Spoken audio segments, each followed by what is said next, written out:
The Gigantic Turnip by Alexei Tolstoy and Neve Sharkey. Long ago, an old man and an old woman lived together in a crooked old cottage with a large overgrown garden. The old man and the old woman kept 6 yellow canaries, 5 white geese, 4 speckled hens, 3 black cats, 2 pot-bellied pigs and 1 big brown cow. On a fine March morning, the old woman sat up in bed, sniffed the sweet spring air and said, "It's time for us to sow the vegetables." So the old man and the old woman went out into the garden. They sowed peas and carrots and potatoes and beans. Last of all, they sowed turnips.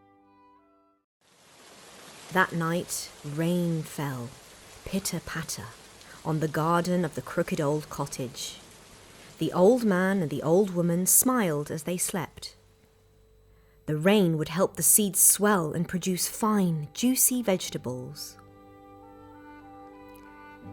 Spring passed, and the summer ripened the vegetables. The old man and the old woman harvested their carrots and potatoes and peas and beans and turnips. At the end of the row, there was just 1 turnip left. It looked very big. In fact, it looked gigantic. On a fine September morning, the old man sat up in bed, sniffed the cool late summer air and said, "It's time for us to pull up that turnip." And out he went. The old man pulled and heaved and tugged and yanked, but the turnip would not move. The old man went to find the old woman. The old woman wrapped her arms around the old man's waist. Both of them pulled and heaved and tugged and yanked, but still the turnip would not move. So the old woman went to fetch the big brown cow. The old man, the old woman, and the big brown cow pulled and heaved and tugged and yanked, but still the turnip would not move. So the old man mopped his brow and went to fetch the 2 pot-bellied pigs.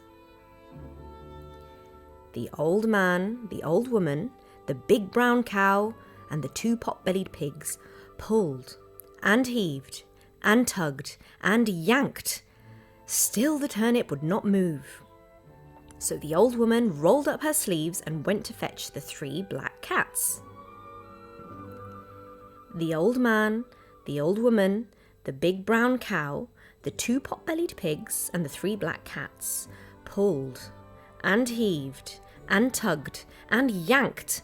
Still the turnip would not move. So one of the cats twitched her tail and went to fetch the 4 speckled hens. The old man, the old woman, the big brown cow, the 2 pot-bellied pigs, the 3 black cats and the 4 speckled hens pulled and heaved and tugged and yanked. Still the turnip would not move. So one of the hens shook her feathers and went to fetch the 5 white geese. The old man, the old woman, the big brown cow, the 2 pot-bellied pigs, the 3 black cats, the 4 speckled hens and the 5 white geese pulled and heaved and tugged and yanked. Still the turnip would not move. So one of the geese craned her neck and went to fetch the 6 yellow canaries. The old man, the old woman, the big brown cow, the 2 pot-bellied pigs, the 3 black cats, the 4 speckled hens, the 5 white geese and the 6 yellow canaries pulled and heaved and tugged and yanked. Still the turnip would not move. The old man scratched his head. The animals and birds lay on the ground gasping. The old woman had an idea. The old woman went into the kitchen and put a piece of cheese by the mouse hole. Soon a hungry little mouse popped its head out of the hole. the old woman caught the mouse and carried it outside. The old man, the old woman, the big brown cow, the 2 pot-bellied pigs, the 3 black cats, the 4 speckled hens, the 5 white geese, the 6 yellow canaries, and the hungry little mouse pulled and heaved and tugged and yanked. Pop! The gigantic turnip came flying out of the ground and everyone fell over. The canaries fell on the mouse, the geese fell on the canaries, the hens fell on the geese, the cats fell on the hens, the pigs fell on the cats, the cow fell on the pigs, the old woman fell on the cow, and the old man fell on the old woman. All of them lay on the ground and laughed. That night, the old man and the old woman made a huge bowl of turnip stew. Everyone ate as much as they could, and do you know what? The hungry little mouse ate the most of all.